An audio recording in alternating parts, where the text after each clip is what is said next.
This week at Woodpeckers, we're working on the Dado Nut.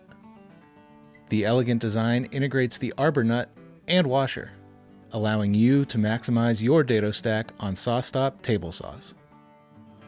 Let's take a look behind the scenes and inside the machines and see how we make the Dado Nut.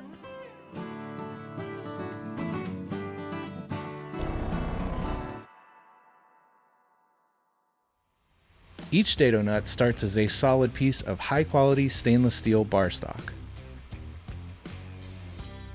The stock is fed into one of our precision CNC Swiss lathes, where each arbor washer is shaped one at a time. Next, we turn the nut in a similar set of choreographed operations, engineered specifically to match SawStop's arbor threading and wrenches. Over at the engraving department, the artwork is lasered onto the tool. And lastly, the parts are assembled and shipped directly to you.